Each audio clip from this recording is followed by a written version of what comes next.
சித்திரம் பேசுதடி, வெயில், ஜெயம் கொண்டான், அசல் ஆகிய தமிழ் படங்களில் ஏராளமான மலையாள படங்களிலும் கன்னட படங்களிலும் நடித்து பிரபல கதாநாயகியாக இருந்த பாவனாவை டிரைவர்கள் உள்ளிட்ட 6 பேர் காரில் கடத்தி பாலியல் பலாத்காரம் செய்த சம்பவம் அதிர்ச்சியை ஏற்படுத்தியுள்ளது. இதில் தொடர்பு உள்ள குற்றவாளிகள் 4 பேரை போலீசார் கைது செய்து விசாரணை நடத்தி வருகிறார்கள். பாவனா கடத்தலில் பிடிப்பட்டவர்களின் செல்போன்கள் எண்கள் ஆய்வு செய்யப்பட்ட போது ஒரு பிரபல நடிகரும் அரசியல்வாதியின் மகன்கள் 2 பேரும் அடிக்கடி அவர்களிடம் பேசியிருப்பது தெரியவந்துள்ளது. குற்றவாளிகள் அளித்த வாக்குமூலத்தில் இந்த கடத்தலுக்காக ரூபாய் 50 லட்சம் பேரம் நடந்துள்ளது என்ற திடுக்கிடும் தகவலும் வெளியாகியுள்ளது.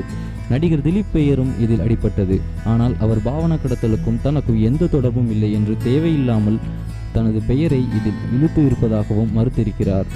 பாவனாவுக்கும் திலீப்பின் முன்னாள் மனைவியும் நடிகையுமான மஞ்சு வாரியருக்கும் நெருங்கிய நட்பு இருந்தது.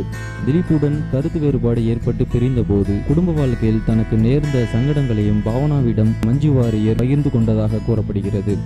பாவனா இந்த பிரச்சனையை முக்கிய நடிகர்கள் மற்றும் அரசியல் பிரமுகர்களுக்கு தெரிவித்து மஞ்சு வாரியருக்கு நியாயம் கிடைக்க போராடினார். அதன் பிறகு சிலரது தூண்டுதலால் மலையாள பட உலகில் இருந்து பாவனா ஓரம் கட்டப்பட்டார்.